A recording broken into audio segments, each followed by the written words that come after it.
बेशक जो लोग अल्लाह और उसके रसूल से जंग करते हैं और जमीन में फसाद अंगेजी करते हैं, उनकी सजा यही है कि वो कत्ल कर दिए जाएं। সাম্প্রতিক সময়ে ভারত এবং পাকিস্তানের কাশ্মীর সীমান্তে যুদ্ধের দামামা বেজে উঠেছে। হতাহতের ঘটনাও ঘটেছে অনেক। এরই মধ্যে পাকিস্তানের সেনাবাহিনীর প্রধান তার সৈন্যদের উজ্জীবিত করার উদ্দেশ্যে পবিত্র কোরআনের বাণী অর্থসহ ব্যাখ্যা করে শোনাচ্ছেন। তিনি তার সেনা সদস্যদের জিহাদ সম্পর্কে উজ্জীবিত করেছেন। মুসলমানদের যে জিহাদ করা ফরজ সে বিষয়টি তিনি কোরআনের আলোকে ব্যাখ্যা করছেন।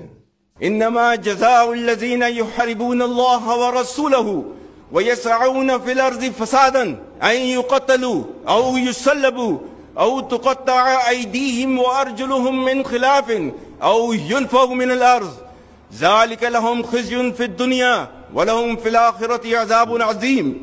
और इसका तर्जुमा है, बेशक जो लोग अल्लाह और उसके रसूल से जंग करते हैं और जमीन में फसाद अंगेजी करते हैं, उनकी सजा यही है कि वो कत्ल कर दिए जाएं या सूली चढ़ा दिए जाएं या काट दिए जाएं उनके हाथ और पांव मुखालिफ सिमतों से, या निकाल दिए जाएं वो अपने मुल्क से।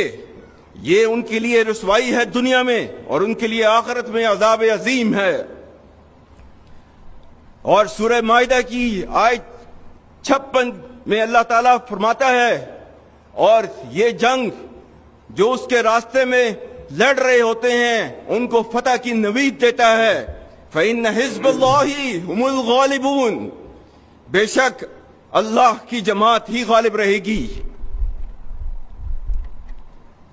और सूरह आले इमरान आयत नंबर 139 140 जिसमें अल्लाह ताला ने ना सिर्फ फतह के बारे में बताया है, ये भी कहा है कि मायूसी नहीं दिखानी इस जंग के अंदर। अल्लाह ताला ने फरमाया है, वला तहिनू वला तहज़नू व अंतुमुल आलौना इन कुंतुम मोमिनीन इन यमसस्कुम करहुन फक़द मस्सल कौम करहुम मिस्लु व तिलकल अय्यामु नुदाविलुहा बैनन नास।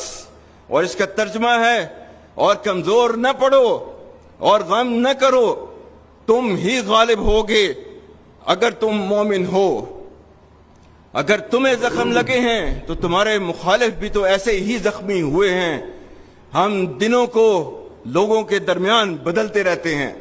अल्लाह ताला ने क्या फरमाया है, सूरह अल हुजरात आयत नंबर 6, या अय्युहल्लज़ीना आमनू इन जाअकुम फासिकुम बिनबइन फतबय्यनु अन तुसीबू कौमम बिजहालतिन फतुस्बिहू अला मा फ़अलतुम नादिमीन।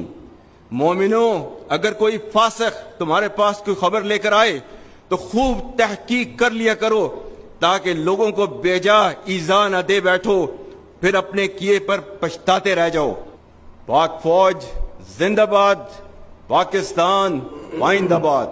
একটি দেশের প্রতিরক্ষা বাহিনীর প্রধান কেমন হওয়া উচিত সেটি যদি দেখতে চান তাহলে পাকিস্তান সেনাবাহিনীর প্রধানের দিকে তাকাতে হবে।